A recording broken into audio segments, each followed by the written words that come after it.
बैठा हुआ है क्योंकि पिछले 2-3 सप्ताह से मैं काफ़ी टूर में था, तो क्षमा चाहता हूँ थोड़ा सा। बाकी गिल साहब ने काफ़ी बताया, आपको बहुत ज़्यादा बताया। इन्होंने तो एक तरह से दिए को ट्यूबलाइट बना दिया। मैं बिल्कुल साधारण व्यक्ति हूँ जी, आपकी तरह। बस ये कि मेरा जो प्रोफेशन है ये मेरा अकल्ट साइंस से जुड़ा हुआ है। मैं ज्योतिष, वास्तु, पामिस्ट्री, अंक ज्योतिष इस क्षेत्र में लगभग 25 साल हो गए मुझे, और रिसर्च की तरह से शुरू हुए थे हम। मेरे बड़े ब्रदर इसके बहुत बड़े ख्याति प्राप्त जानने वाले थे। उन्हीं के सानिध्य में रह करके मैंने थोड़ा बहुत ये सीखा है, बहुत थोड़ा बहुत सीखा है।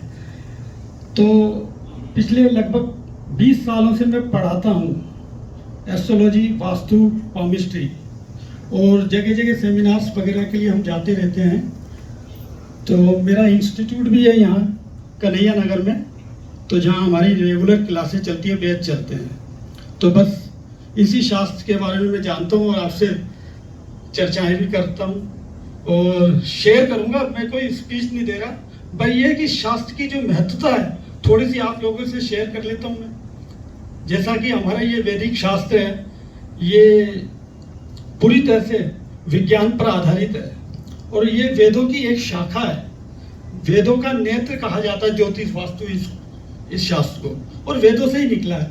और जैसा कि हम सब जानते हैं कि जितने भी इस जगत में, इस सृष्टि में, इस विश्व में जितने भी ज्ञान व विज्ञान की चीजें हैं, या जितने भी आविष्कार में जो भी टेक्नोलॉजी है, उन सब का आधार वेद ही है। ये सब वेदों से ही निकली है। चाहे वो हवाई जहाज बनाने वाली बात हो, चाहे वो मोटर गाड़ियां बन रही है आज हमारी, ये सब, चाहे किसी भी प्रकार की टेक्नोलॉजी हो, इन सब का पूरी तरह से प्रमाणिक आधार है वेद। वेदों से ही निकली हुई है। और जितने भी विज्ञान है वो सब भी, अगर आप सब वैसे तो बड़े बुद्धिमान हैं, समझदार भी हैं, और भारत में रहते हुए भारत के प्रत्येक व्यक्ति, मैं ये समझता हूँ कि ज्ञानी है। क्योंकि भारत नाम ही, हमारे देश का जो भारत नाम ही है, वो ही अपने आप में ज्ञान को प्रदर्शित करता है। जैसे अगर हम इसे शब्दों में, जैसे संस्कृत में संधि विच्छेद करेंगे तो भारत का मतलब भा जमा रथ। भा का मतलब होता है हमारे वेदों में, शास्त्रों में, पुराणों में भा को कहा गया है ज्ञान। भा का अर्थ है ज्ञान, और रथ यानी जो रथ लगातार रहे, जिसमें लगे रहे, यानी कि ज्ञान में लगे रहने वाला जो देश है वो भारतवर्ष है। और मैं बड़ा प्रसन्न हूँ इस देश में जन्म ले, और आप लोग भी बहुत बढ़िया कार्य कर रहे हैं कि हमारे भारतवर्ष का नाम पूरे विश्व में, चाहे वो rotary club of Delhi Aspire के माध्यम से हो, या अपना इंट्रोडक्शन आप जाते हो तो कहते तो होंगे ना कि मैं भारतवर्ष से आया हूँ। तो भारतवर्ष यानी कि हमारा देश ही अपने आप में एक बहुत अलग ही पहचान रखता है ज्ञान के क्षेत्र में। इसीलिए पूरी दुनिया में भारतवर्ष को एक ज्ञान का सोर्स कहते हैं। और बहुत सारी पौराणिक मान्यताएं हमारी, लेकिन हमारे ये जो ज्ञान है, जो वास्तविक, जिसका आधार वैज्ञानिक है, इस वैज्ञानिक ज्ञान को बहुत सारी हमारे ऋषि मुनियों ने पौराणिक मान्यताओं के तरीके से इसको प्रदर्शित किया, और वो पूरी तरह से वैज्ञानिक है, विज्ञान पे आधारित है। हम, लेकिन क्षमा चाहता हूं, कोई बुरा मत मानना, so called modern society in कुछ पौराणिक मान्यताओं को अंधविश्वास का रूप देती है। बिना जाने, बिना सोचे किसी भी बात को, अगर मुझे नहीं पता तो अंधविश्वास है। वास्तव में कोई भी पौराणिक मान्यता है जो हमारे ऋषि मुनियों ने स्थापित की है, इसमें रत्ती भर भी अंधविश्वास नहीं है। हर मान्यताओं का एक वैज्ञानिक आधार है। छोटी छोटी मान्यताएं हम लेते हैं, जैसे हाथ जोड़ना, ये हमारे वैदिक काल से ही परंपरा रही है, अभिनंदन करने का, हाथ जोड़ करके। हाथ जोड़ने की एक बहुत बड़ा वैज्ञानिक आधार है। जब हम पांचों उंगलियां मिलाकर के किसी का अभिनंदन करते हैं, तो ये शायद यहाँ डॉक्टर भी हो तो उनको जरूर पता होगा कि ये एक एक्यूप्रेशर का काम करती है, और ये हमारे ब्लड सर्कुलेशन को बहुत बढ़िया तरीके से प्रभावित करती है, जिससे हमारे मस्तिष्क की समस्त कोशिकाएं एकदम एक्टिव हो जाती है, और व्यक्ति शांत और प्रसन्नचित, और उसकी बौद्धिक पावर बढ़ती है। और इसका दूसरा कारण क्या था कि कोई भी व्यक्ति आता है, हाथ जोड़ के अभिनंदन करता है, तो क्या कि उसका डायरेक्ट इन्वॉल्वमेंट नहीं होता। लेकिन आजकल वेस्टर्न कंट्रीज में हाथ मिलाने का शेक हैंड का कल्चर है और हम भी उससे अछूते नहीं रहे। लगभग आज अधिकतर 90% लोग हाथ मिला करके ही अभिनंदन करते हैं। लेकिन आपने सबने जाना कि कोरोना काल में हाथ शेक हैंड मिलाने का सिस्टम खत्म होकर के हाथ जोड़ने का सिस्टम आ गया था। कोई भी व्यक्ति मिलता था तो दूर से हाथ जोड़ के कहता था नमस्कार। तो ये नमस्कार शब्द ये हमारे ऋषि मुनियों ने बड़े सोच समझ करके रखा। क्यों? क्योंकि वायरस एक दूसरे को इफेक्ट ना करे, टेबल ना करे। तो इसका तो वैज्ञानिक आधार है, लेकिन हम धीरे धीरे आधार को भूलते गए और नतीजा यह कि जब कोई बड़ी त्रासदी होती है तो हमें अपने वही पुराने वैज्ञानिक आधार समझ में आने लगते हैं। तो छोटी छोटी चीजें जैसे शिखा रखना, हमारे शास्त्रों में गुरुकुल में शिखा रखने का प्रचलन था। जब तक विद्यार्थी गुरुकुल में अनिवार्य होता था शिखा रखना। तो शिखा का मतलब क्या होता है कि यहाँ ये जो हमारी शिखा होती है, जहाँ चोटी होती है, यहाँ पर हमारे मस्तिष्क की समस्त रेखा वो कोशिकाएं आकर इकट्ठी होती है, उनका जाल बनकर के एक सेंटर पॉइंट बनता है। और विज्ञान में न्यूरोलॉजिस्ट जितने भी हैं, बड़े से बड़े डॉक्टर या इंटरनेशनल ब्रेन रिसर्च सोसाइटी के चेयरमैन प्रोफेसर वाईसी मेहता है, शायद वीसी मेहता है मानेसर में, उनका उन्होंने आर्टिफिशियल ब्रेन भी बनाया अभी, और जल्दी ही वो शायद सामने आ जाएगी उनकी ये रिसर्च। तो उनका भी कहना है कि जितनी भी हमारी ब्रेन की कोशिकाएं यहाँ आकर इकट्ठी हो जाती है, यानी कि शिखा रखने से वो उसका बैलेंस बना होता है। बाहरी जो प्रेशर होता है या तापमान होता है उससे वो प्रभावी नहीं होती और मस्तिष्क की समस्त ब्रेन की एक्टिविटी प्रॉपर रहती है। इससे क्या होता है, व्यक्ति शांत रहता है, एकाग्रता देती है ये चीज। और विद्यार्थियों को एकाग्रता की बहुत जरूरत होती थी। तो ये बहुत वैज्ञानिक हमारा कारण है जिसे विज्ञान भी मना नहीं कर सकता। छोटी छोटी बातें हैं तो इनको हम अंधविश्वास की तरीके से ले जाते थे, लेकिन वास्तव में ये अंधविश्वास नहीं है, पूरी तरह से वैज्ञानिक आधार है इनका। और विज्ञान बड़े बड़े साइंटिस्ट रिसर्च कर रहे हैं। अभी नासा ने हजारों करोड़ों अरबों रुपए खर्च करके मंगल ग्रह की खोज की, बड़े खुश हुए। उन्होंने पूरी दुनिया को बताया कि हमने मंगल ग्रह की खोज कर ली है। क्या वास्तव में मंगल ग्रह की खोज उन्होंने की है?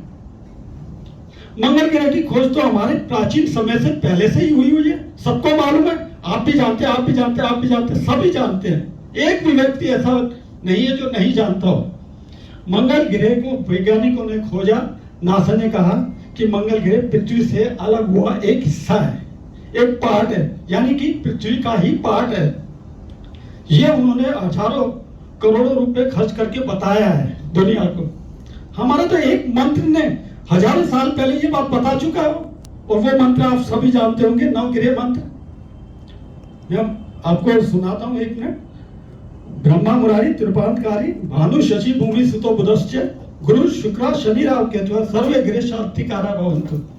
इसमें समस्त 9 ग्रहों का नाम है। 7 जो ग्रह हमें नजर आते हैं उनका सबका नाम है, यानी कि ब्रह्मा मुरारी त्रिपुरांतकारी।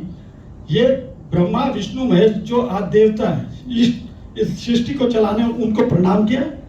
ब्रह्मा मुरारी त्रिपुरांतकारी, भानु सूर्य, शशि चंद्रमा, भूमि सुतो। मंगल नहीं बोला उन्होंने कहा भूमि सुतो, यानी कि भूमि का पुत्र। और नासा ने क्या सिद्ध किया कि भूमि का पुत्र है। तो ये छोटी छोटी चीजें जो आज हम साइंस हमें बताती है, ये हमारे शास्त्रों में पहले से ही बताया हुआ हमारे ऋषि मुनियों ने। लेकिन हम हमेशा अंधविश्वास की तरह लेते हैं। किसी को नवग्रह का मंत्र कहें, क्या बेकार की दकियानुसी बातों में है, हम नहीं मानते। पढ़े लिखे लोग नहीं मानते अधिकतर, वो कहते हैं दकियानुसी है। दकियानुसी क्या, तो साबित करो। देखो, मानने या ना मानने का कारण होना चाहिए हमारे पास। अगर आप नहीं मानते तो उसके ना मानने का कारण आपको पता होना चाहिए। विज्ञान क्या कहता है, जो सिद्ध हो जाए वही आविष्कार है, और जो सिद्ध नहीं हो सकता वो आविष्कार नहीं है। तो अगर आपने सिद्ध करना है, ना मानने का कारण भी सिद्ध करना पड़ेगा। तो कहने का मतलब छोटी छोटी चीजें बहुत सारी हमारे साथ जुड़ी हुई है। तो अब पृथ्वी गोल है, सीधी सी बात है। ये भी नासा अभी 400-500 साल पहले ही ये रिसर्च हुई है कि पृथ्वी गोल है।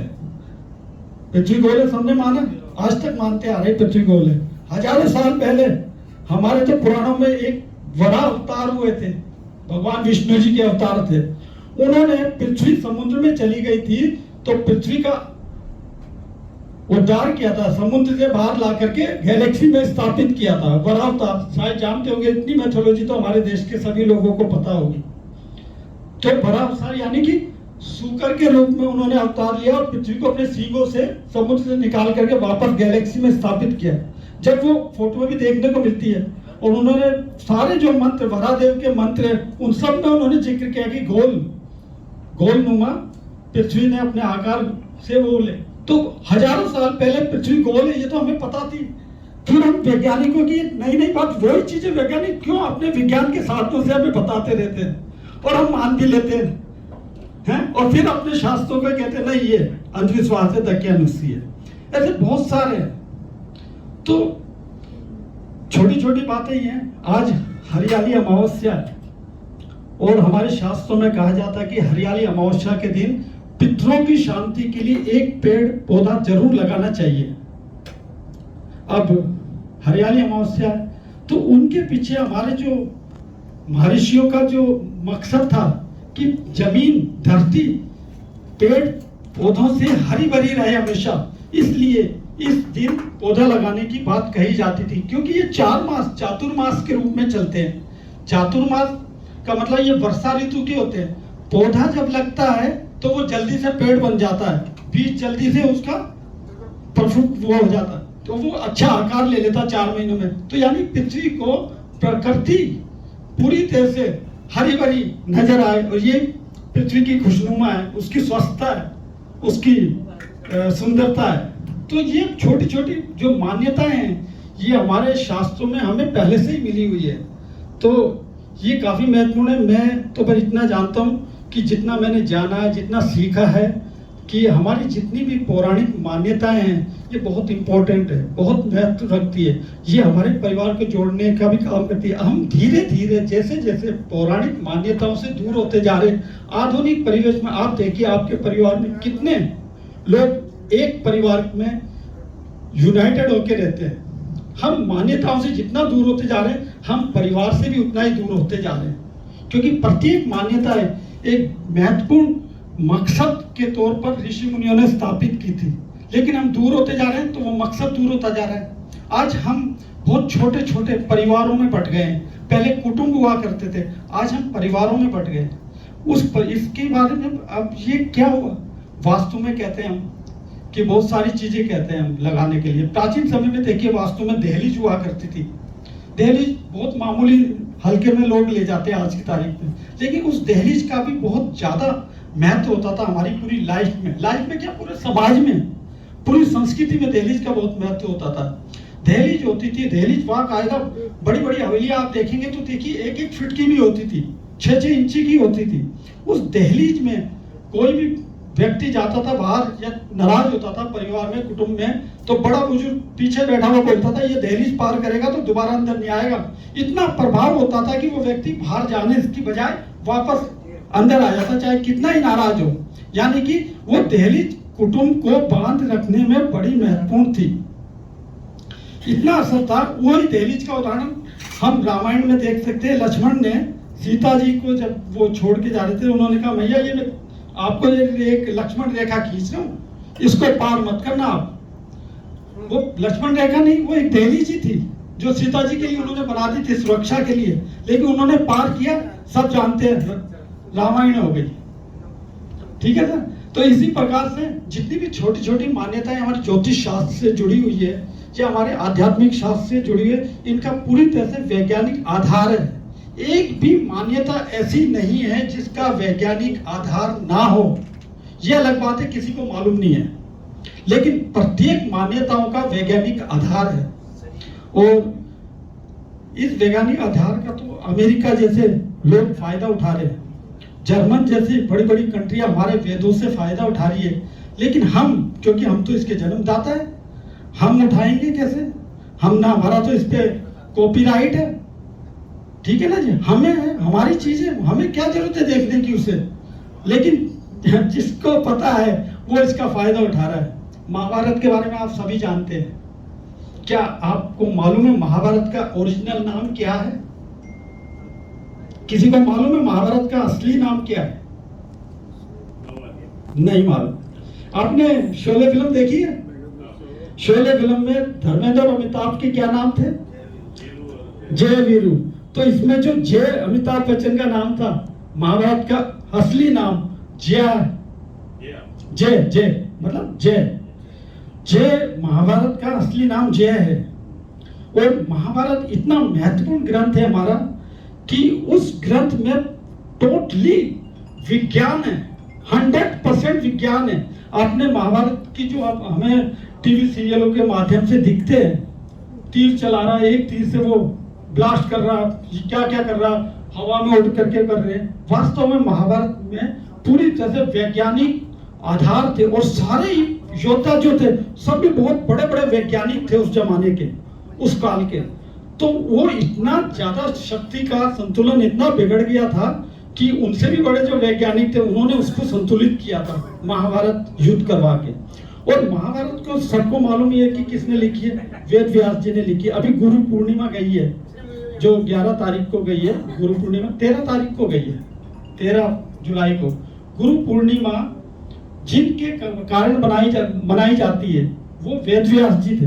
और वेद व्यास जी ने ही महाभारत लिखी थी। अब महाभारत का जिक्र चला तो एक छोटी सी बात और बताता हूं। शॉर्ट हैंड एक हमारे यहाँ एक टाइप ऑफ शॉर्ट हैंड वाली बात होती थी। शॉर्ट हैंड सभी जानते हैं, शायद हम सब अपनी उम्र में शॉर्ट हैंड हमने सीखी थी। तो शॉर्ट हैंड का आविष्कार किसने किया? पिटमैन ने, जर्मन के, इसलिए उसे पिटमैन कहा जाता, ठीक है ना। तो शॉर्ट हैंड का पिटमैन ने किया उसका, ये तो अभी की बात है। लेकिन शॉर्ट हैंड तो हमारे शास्त्रों में तो बहुत पहले से है।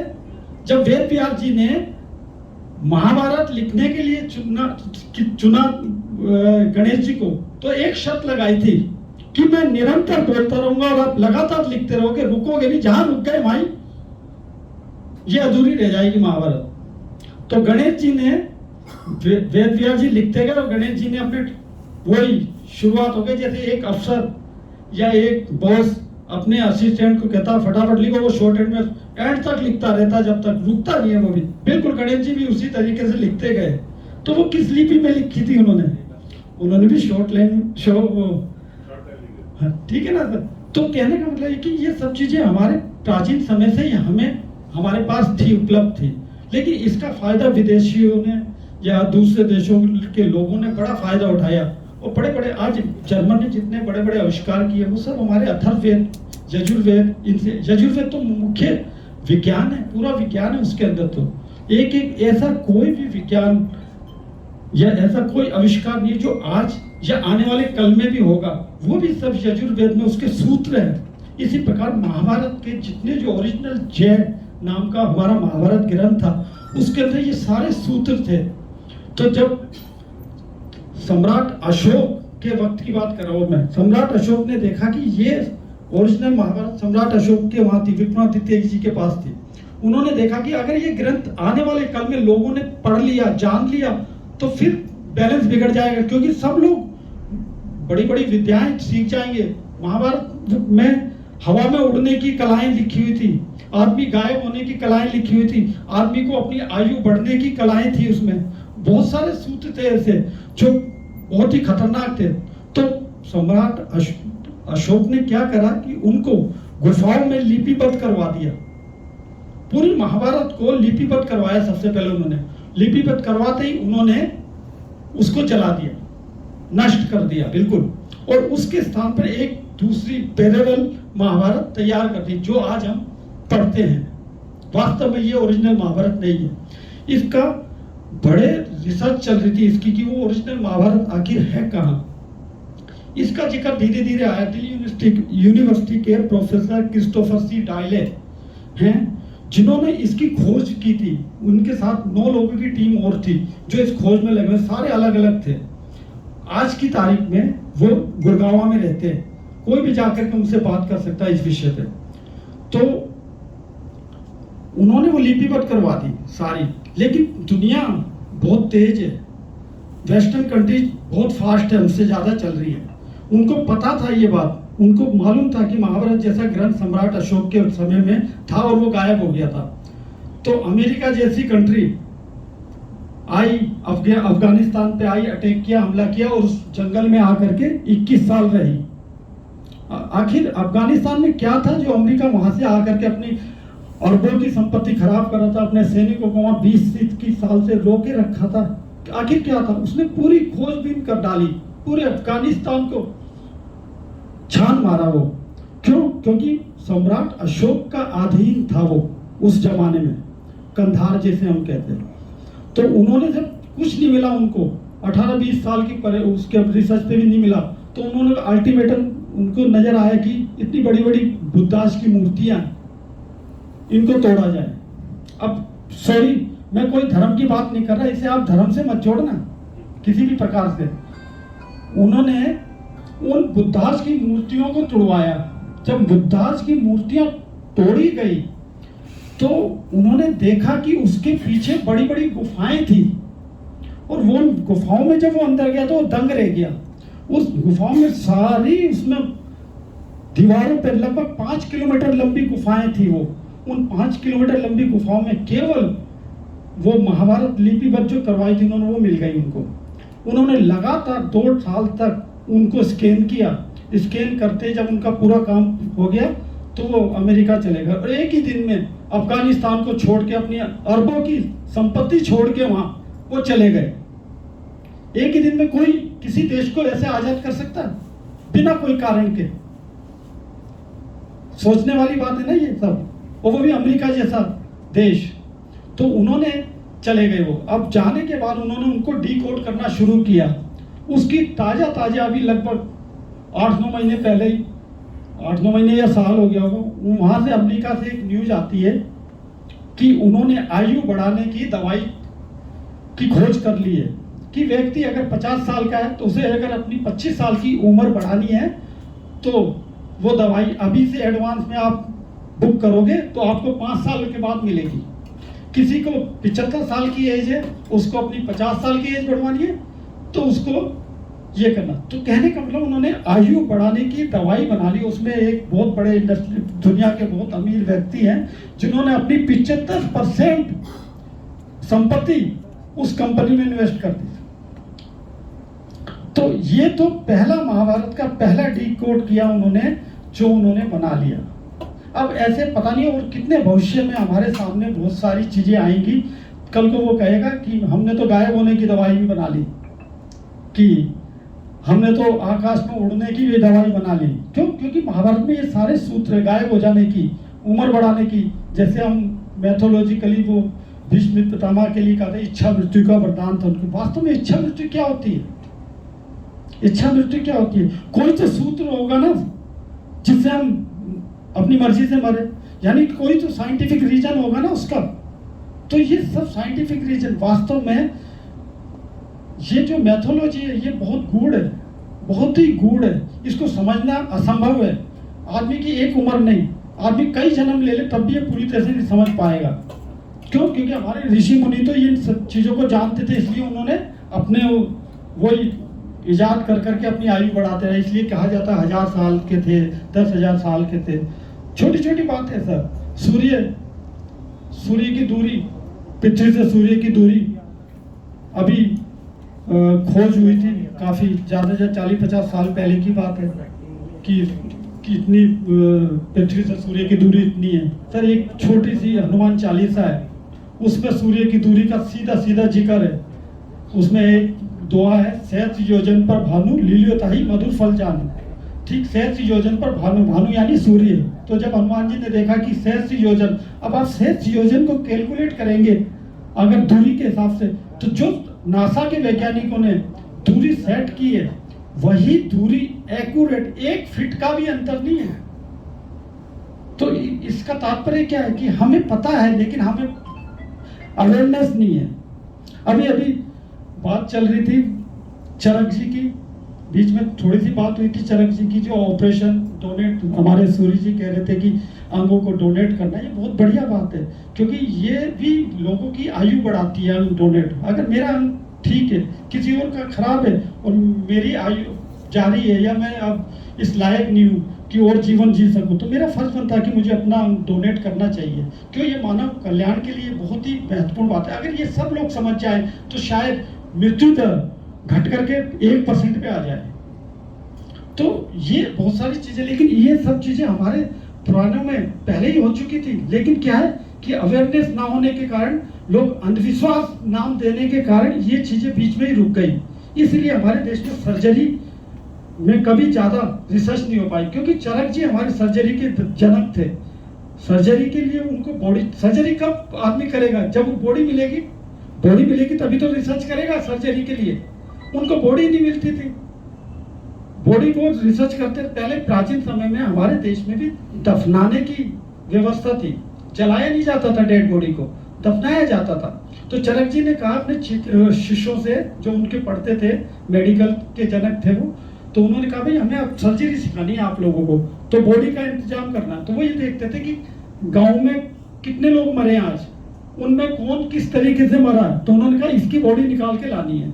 तो वो उनके शिष्य जाते थे और वो बॉडी निकाल के लाते थे, और चरक जी उस पर उनको पढ़ाते थे कि ये इस कारण मरा क्योंकि इसका ये पार्ट डैमेज है, इसमें इस तरीके से करते। धीरे धीरे लोगों को पता चला कि ये तो डेड बॉडियां निकाल के ले जाते हैं, ये तो जादू करते हैं, मंत्र करते हैं, कुछ उल्टी सीधी वो करते हैं बातें। तो लोगों ने बॉडी दबाने की बजाय जलानी शुरू कर दी। जो जलानी शुरू की तो वो सर्जरी हमारी वहीं रिसर्च रुक गई। तो कहने का मतलब है कि हम अंधविश्वास तक, जब तक अंधविश्वास में बंधे रहेंगे या उसको समझने की कोशिश नहीं करेंगे, तब तक हम कुछ नवनिर्माण भी नहीं कर सकते। जैसे दूसरे देशों को देख करके हम नवनिर्माण बहुत आगे पहुंच जाते हैं, ठीक है, देख करके, लेकिन वास्तव में क्या नवनिर्माण का जो बीज है कहाँ है, पौधा कहाँ है, तो वो तो आपके पास है, हम सबके पास है, लेकिन वो बड़ा बोरिंग सब्जेक्ट है, इसलिए हम उससे दूर रहते हैं। तो बहुत सारी चीजें हैं सर, ऐसी बात करने लग जाए तो पूरी रात गुजर जाएगी। तो लेकिन समय का अभाव, मुझे लगता है कि मैं कुछ ज्यादा ही बोल गया। तो बस मैं तो ये कहता हूँ, अपना शास्त्र है, इस शास्त्र को हमें सम्मान देना चाहिए। ये बहुत ही महत्वपूर्ण शास्त्र है, ये कोई अंधविश्वास नहीं है। अगर अंधविश्वास है तो साबित करो, नहीं तो विश्वास है, विज्ञान है, ये हम साबित करने के लिए तैयार हैं। धन्यवाद, थैंक यू।